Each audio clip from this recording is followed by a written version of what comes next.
संसदीय कार्य मंत्री भी यहाँ मौजूद हैं। मेरा तेलू घाट में ये पहला अवसर है आप लोग के बीच में उपस्थित होने का। बतौर मंत्री मानव संसाधन, युवा कार्य, खेलकूद और कला संस्कृति, मेरे लिए ये बहुत सौभाग्य की बात है कि आज मुझे यहाँ आपके बीच में आने का मौका लगा। और इसका श्रेय माधव बाबू को ही जाता है, जिन्होंने एक बार तो निमंत्रण दे दिया, मगर वो रोज फोन करते थे 2-3 बार कि आप आ रही हैं कि नहीं आ रहे हैं। तो हार के हमको पूछना पड़ा कि सर आप क्यों इतना पूछ रहे हैं। तो बोले कंफर्म होने के लिए। तो बोले सर हम भी कंफर्म होना चाहते हैं आपकी आप कार्यक्रम करवा रहे हैं कि नहीं करवा रहे।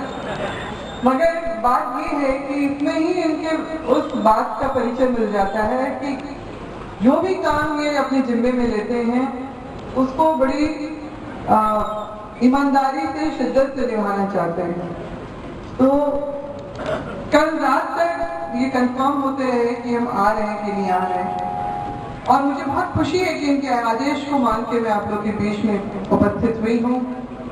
यहाँ पर शिक्षा को लेके जो जागरूकता है उसके प्रमाण आप जो बड़ी संख्या में यहाँ पर अपनी शिक्षा से जुड़े हुए बुद्धिजीवीगण जो कॉलेज में पठन पाठन का काम करवा रहे हैं, प्रबुद्ध जन यहाँ के अपने जो प्रशासनिक विभाग से जो अभी एडीएम महोदय जो अभी हाल में को प्रमोशन मिला है हमारे बीच में है, यहाँ के सभी अध्यापकगण, छात्र छात्राएं सबको और सभी अपने जितने मेरे ख्याल से पार्टी के भी बहुत लोग यहाँ पर उपस्थित हैं। मैं सबका नाम तो यहाँ नहीं ले पाऊंगी आज।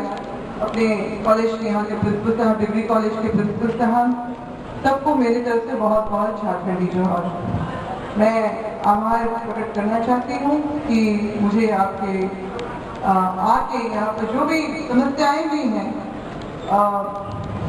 मशाल तो जल ही रही है जो शिक्षा की, मगर समस्याएं भी साथ साथ में चलती हैं, तो उसको देखना है। और स्वाभाविक रूप से ये प्रभार मेरे पास में है।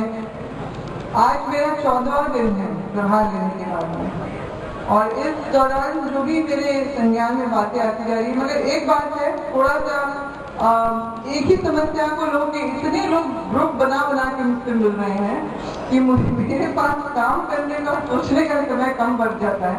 तो मैं अब ये उनको कहती हूँ कि कृपा करके आप एक ही समस्याओं को अलग अलग लोग मतलब कम से कम ऑफिस के टाइम पे आप ना लें, क्योंकि मेरी फाइल खुली रह जाती है ऐसे और वो फिर बंद हो जाती है शाम को, क्योंकि मैं कुछ कर नहीं पाती हूँ एक तरफ ऑफिस में ना करके फिर मुझे घर में करना पड़ता है। तो समय हमारे पास कम है। जैसे राजेंद्र बाबू बोल रहे थे कि 17 महीने में बोल रहे हैं, 16-17 महीने, तो हम लोग मान के चले 9 महीने हैं हमारे पास में, और ये हमारे लिए अग्नि परीक्षा के समान है। अग्नि परीक्षा इतने ही कम समय में हमें ज्यादा से ज्यादा जो विसंगतियों को दूर करना, व्यवस्था को दुरुस्त करना और एक बेहतर माहौल भी देना, ये हमारे पास है। हम इसलिए आपसे सहयोग चाहते हैं कि आप अपने प्रस्ताव, सुझाव, मांग जरूर दें, मगर थोड़ा सा क्योंकि काम करने में 24 घंटे में से अगर 14 घंटे अगर हम लोग लोगों से मिलने में बिता देंगे तो फिर काम करना फिर मुश्किल होता है।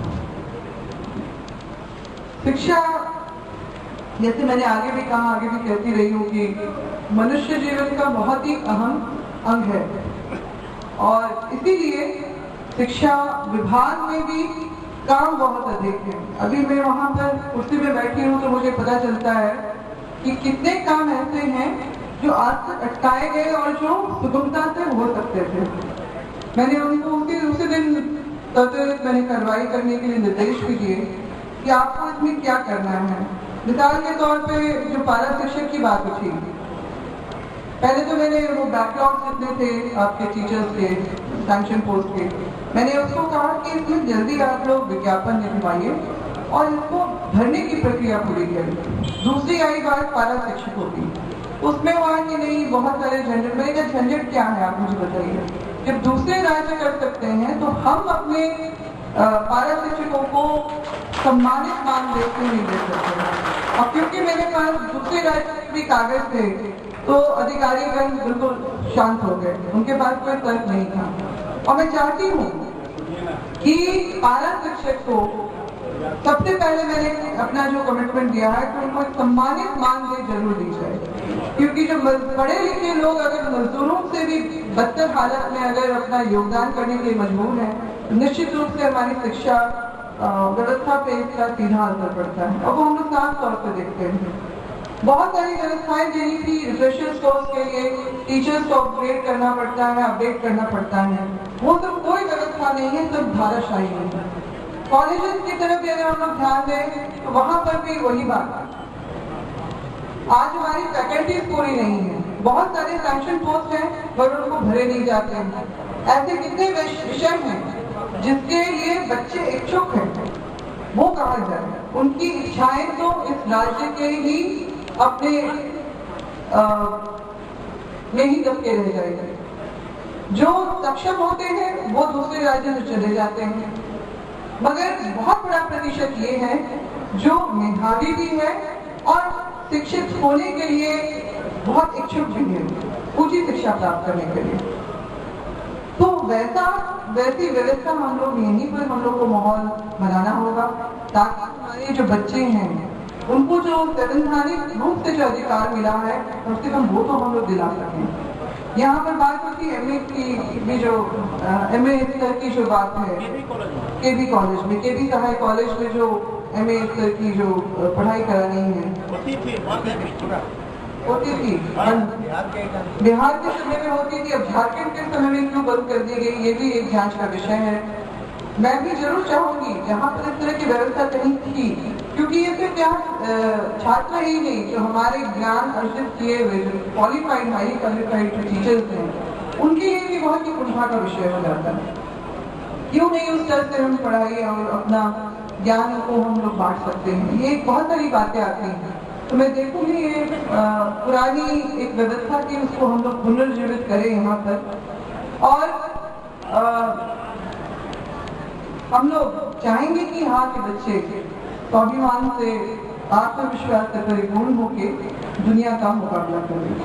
बहुत सारी ऐसी सेवाएं होती हैं जहाँ पर हमारे बच्चे जा सकते हैं, मगर इन सब व्यवस्थाओं की कमी से ऐसा नहीं हो पाता। साथ ही साथ मुझे शिक्षा के अलावा जो है खेलकूद का भी प्रभाव मिला है। और आप लोग जानते हैं कि 2011 में यहाँ पर खेलकूद के 34th नेशनल गेम्स का हुआ था। उसी के नाते यहाँ पर अंतर्राष्ट्रीय स्तर की, राष्ट्रीय स्तर की भी मत सोचिए, अंतर्राष्ट्रीय स्तर की यहाँ पर व्यवस्थाएं दी गई हैं। अगर आप कभी होटवार खेल गांव जाएं तो अचंभित हो जाने वाली है कि ऐसे मेगा स्ट्रक्चर वहां पर खड़े हैं, मगर अफसोस रख रखाव के अभाव में बिल्कुल बदहाली का रोना रोते हुए नजर आ रहे हैं। हमारे जो यहाँ पर राज्य की खेल प्रतिभाएं हैं वो राष्ट्रीय ही अंतर्राष्ट्रीय स्तर पर अपना लोहा बनवा चुकी है। अभी हाल की जो हम लोग का ज्वलंत उदाहरण है बिगन सोए का, चारबासा के छोटे से गांव, बंद गांव से वो लड़की निकली और अपनी दृढ़ निष्ठा लगन से उसने जो आज अपना अंतर्राष्ट्रीय स्तर पे जो उसने अपना मुकाम हासिल किया है उसके लिए निश्चित रूप से बधाई की बात है। और जब बात चल रही थी कि पदाधिकारीगण जो खेल विभाग के थे तो वो बोल रहे थे मैडम कितना पुरस्कार राशि फिक्स किया जाएगा। तो देखा मैंने समाचार पत्र में आज सुबह ही पढ़ा है कि हरियाणा की सरकार जो है अपनी 6 खिलाड़ियों को 5-5 लाख रुपया दे रही है। तो अगर वो 6 खिलाड़ियों को दे सकती है तो आप एक खिलाड़ी को भी उतना नहीं दे सकते हैं। तो मैंने ये मन बनाया तो जाके मुख्यमंत्री जी से बात की तो उन्होंने कहा जब आपने सोच लिया है तो ठीक है, मेरी भी मोहर लगे हुई और हम उसको फिर अब और भी ऐसी सुविधाएं देंगे जिससे वो पढ़ाई के साथ साथ में अपना जो खेल का भी प्रदर्शन बेहतर से बेहतरीन रखे। बिगन सोए को जो भारतीय टीम के जो प्रशिक्षक हैं नरेंद्र सैनी, उन्होंने कहा है कि बिगन सोए भारतीय जूनियर हॉकी टीम की बेस्ट गोलकीपर है। कुछ इस तरह का अगर मिलता है तो निश्चित रूप से हमारे बच्चों में वो प्रतिभाएं हैं।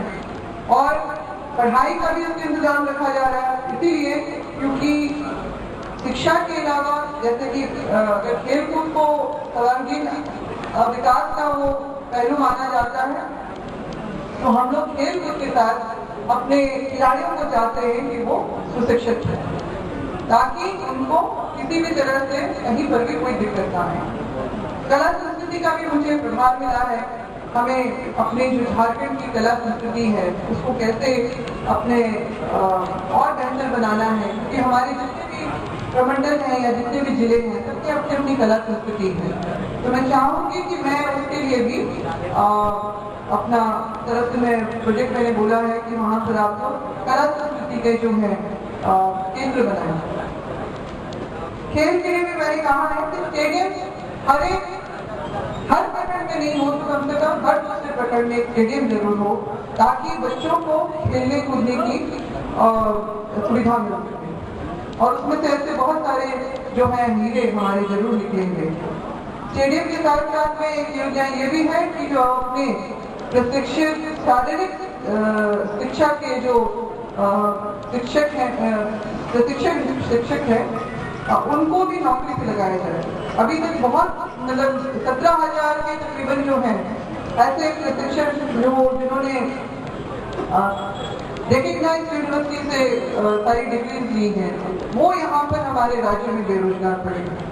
तो ये विडंबना है इस राज्य की कि सब कुछ हमारे बीच में मौजूद है, मगर तब भी उसका उपयोग आज तक नहीं किया। मैं चाहूंगी कि मुझे राजेंद्र बाबू से पूरा सहयोग मिले अपने कर्तव्य का निर्वहन करने के लिए, और ताकि ये तीनों विभाग के साथ साथ मुझे जो युवा कार्य का भी जो विभाग मिला है उसमें इन्हीं सब विभागों के साथ समाहित करके अपनी युवा शक्ति का हम लोग एक सकारात्मक शक्ति के रूप में उसका विकास करें, ताकि वो उनका भी विकास हो और इस राज्य का भी जो विकास हम लोग सोचते हैं, क्योंकि युवा ही हमारे आगे भावी पीढ़ी है।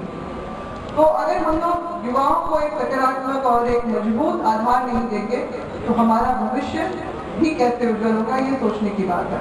तो इन सब बातों को देखते हुए, क्योंकि भारतवर्ष जो है दुनिया का सबसे सर्वाधिक युवाओं का देश माना जाता है, इसीलिए हम लोग देखते हैं कि यहाँ पर युवा कार्य विभाग भी बनते हैं।